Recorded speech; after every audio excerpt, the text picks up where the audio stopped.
Storm Isaias has been downgraded after slamming into the U.S. East Coast as a Category 1 hurricane. But the wicked storm is still ravaging the Carolinas. Officials up and down the coast are on high alert. Hundreds of thousands of people are without power, and there's major flooding as the storm barrels up the coast. NBC's Garrett Hockett reports. Isaias slamming the East Coast, touching down in North Carolina overnight as a Category 1 hurricane.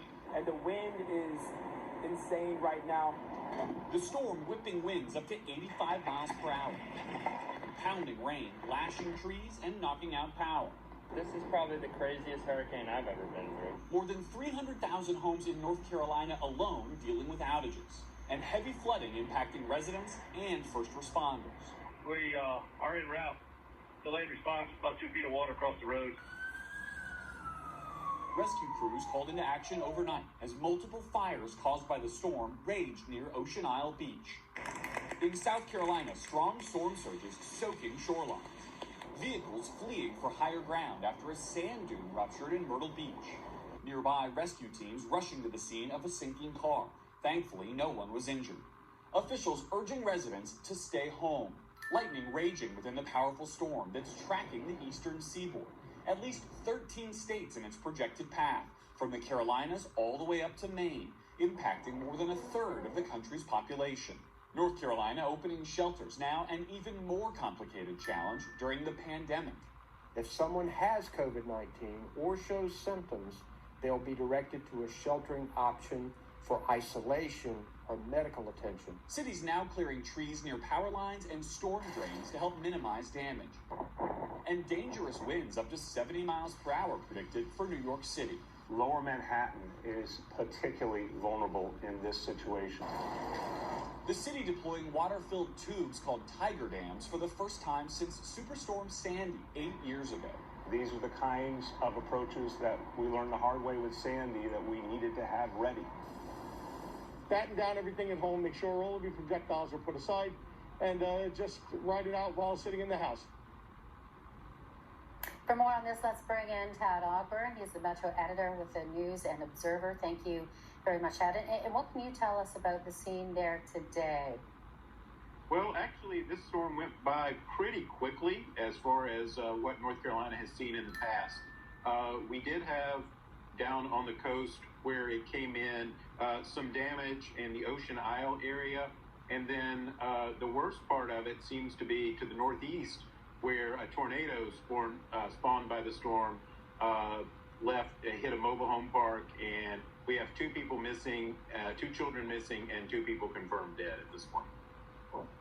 Yeah, and with the video and pictures that we've been seeing, I mean, just a horrific damage.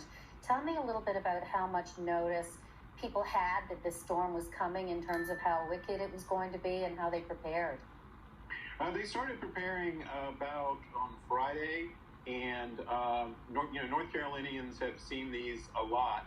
I think, if anything, maybe people weren't quite as worried about this one just because of it was a Category 1 when it came in, and through most of North Carolina, it was a tropical storm. Now that said, people were taking some precautions, and we did have people concerned about the coronavirus, so that added a whole new level of complexity to it. Well, and it sure will, and not helped at all by the power outages. Tell us about the state of how many people are still without power and the efforts to get that power back up and running. We have about 300,000 without power right now. Crews are out working. By dawn this morning, the sun was out. It was really an overnight storm. Last night from about 6 p.m. up until about dawn, it was pretty bad. But today the sun is out, so that allows crews to get out and work.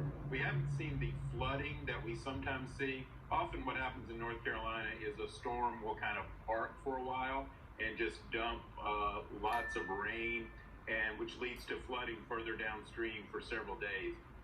We didn't see that with this one because it did move through fairly quickly.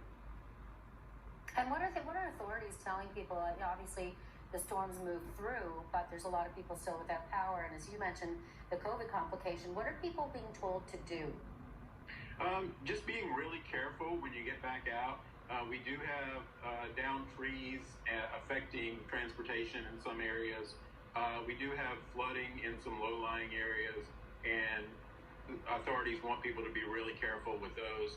As far as COVID, we've been under mask restrictions in North Carolina for about a month, and obviously we're still under those.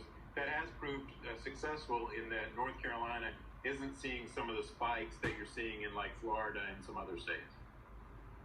Right. Okay. Still, obviously, a lot of work ahead for North Carolina. Tad Ogburn, thank you very much for joining us. Absolutely. Thank you for having me. Coming up.